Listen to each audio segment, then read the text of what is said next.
عن عبد الله بن عمر رضي الله تعالى عنه أن رسول الله صلى الله عليه وسلم قال: أربع إذا كنا فيك فلا عليك ما فاتك من الدنيا حفظ أمانة وصدق حديث وحسن خليقة وعفة في طعمة. آمنت بالله صدق الله مولانا العظيم وصدق رسوله النبي الكريم ونحن على ذلك من الشاهدين والشاكرين والحمد لله رب العالمين. محترم হাজিরিন, ইমানের জন্য আমানতদারি অত্যাবশ্যক একটা বিষয়। ইতিপূর্বে আমরা মুনাফিকের দুটো বৈশিষ্ট্য সম্পর্কে সবিস্তারে আলোকপাত করেছি। হযরত রাসূল সাল্লাল্লাহু আলাইহি ওয়াসাল্লামের ভাষ্য অনুযায়ী মুনাফিকের তৃতীয় বৈশিষ্ট্য হলো আমানতের খেয়ানত করা, অর্থাৎ কোনো মুসলমান আমানতের খেয়ানত করতে পারে না। সূরা মুমিন, আল্লাহ তাআলা সূরা মুমিনে জান্নাতের অধিকারী হিসেবে যাদেরকে উল্লেখ করেছেন তারা হলো ওয়াল্লাযিনা হুম লিআমানাতিহিম ওয়া আহদিহিম রাউন, যারা তাদের কাছে রক্ষিত আমানত ও অন্যদের দেয়া প্রতিশ্রুতি সমূহের হেফাজত করে। হযরত আব্দুল্লাহ ইবনে ওমর রাদিয়াল্লাহু তাআলা আনহু থেকে বর্ণিত, তিনি বলেছেন, হযরত রাসূলুল্লাহ সাল্লাল্লাহু আলাইহি ওয়াসাল্লাম ইরশাদ করেছেন, আরবাউন ইযা কুন্না ফিকা ফালা আলাইহা মা ফাতাকা মিনাদ দুনিয়া।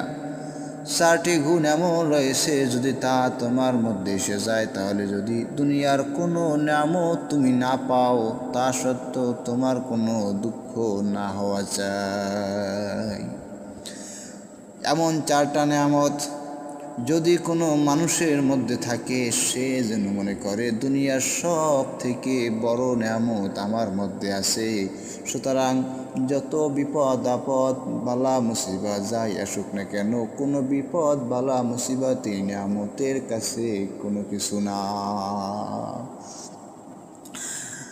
কারণ এই চারটি গুণ এতই মহামূল্যবান সম্পদ যে তার উপস্থিতিতে আর কোনো সম্পদ মূল্যবান উত্তম নয়। এই চারটি গুণ হলো হিফজু আমানা ওয়া সিদকু হাদিস ওয়া হুসনু খলিকা ওয়া ইফাতুন ফি তামা। এক নম্বরে হিফজু আমানাস, আমানত সংরক্ষণ করা, ওয়া সিদকু হাদিস, সত্য কথা বলা, ওয়া হুসনু খলিকা, সচ্চরিত্র, ওয়া ইফাতুন ফি তামা, খাবার পবিত্র হওয়া।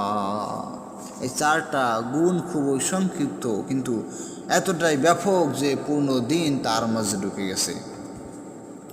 প্রথম গুণ, আলোচ্য হাদিসে প্রথম যে গুণটির কথা বলা হয়েছে তা হল আমানত সংরক্ষণ করা।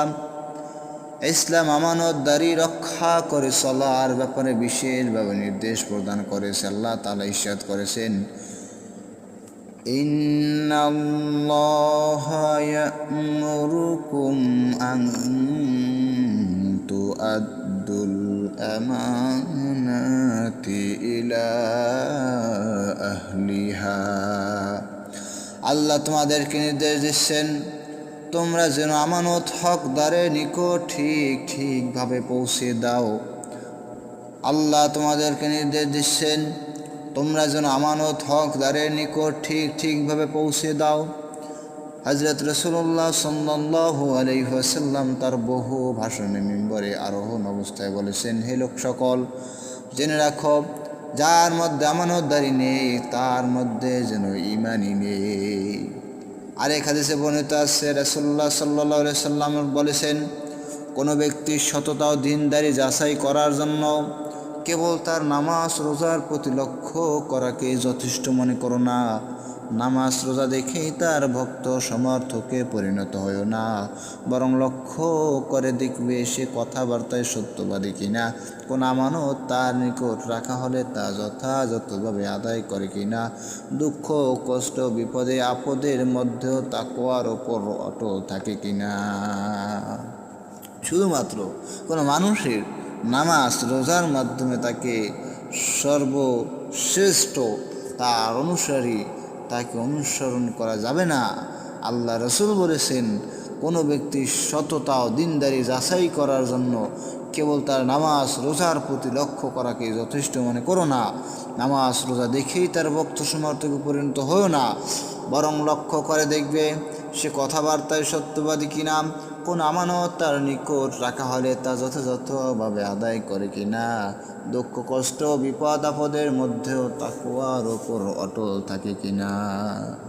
হযরত রাসূলুল্লাহ সাল্লাল্লাহু আলাইহি সাল্লামের গুরুত্বপূর্ণ গুণ যা নবুয়ত প্রাপ্তির পূর্ব থেকে মানুষের মধ্যে প্রসিদ্ধ ছিল তা হলো সত্যবাদিতা ও আমানতদারি। ঘোর শত্রু তার কাছে আমানত রাখতে প্রস্তুত ছিল। এমনকি যখন তিনি মক্কা থেকে মদিনায় হিজরত করছিলেন তখন মানুষের আমানত তার কাছে রাখা ছিল।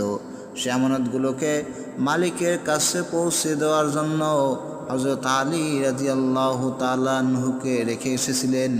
সত্যবাদিতা ও আমানতদারি হযরত রাসূলুল্লাহ সাল্লাল্লাহু আলাইহি ওয়াসাল্লামের এমন একটি বিশেষ গুণ ও বৈশিষ্ট্য যা অবিশ্বাসী কাফেরদের কাছেও সুবিদিত ছিল।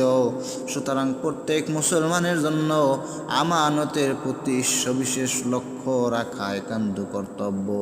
এটি এমন একটি গুণ যার প্রতি গুরুত্ব আরোপ করলে একজন মুসলমান প্রকৃত মুসলমান হতে পারে। অতএব আমরা যদি আল্লাহ তাআলার কাছে প্রকৃত মুমিন ও তার করুণার উপযুক্ত পাত্র হিসেবে বিবেচিত হতে চাই, তাহলে আমাদের জন্য আবশ্যক আমরা যেন প্রত্যেক কাজে আমানতদারি ও বিশ্বস্ততা রক্ষা করেছি।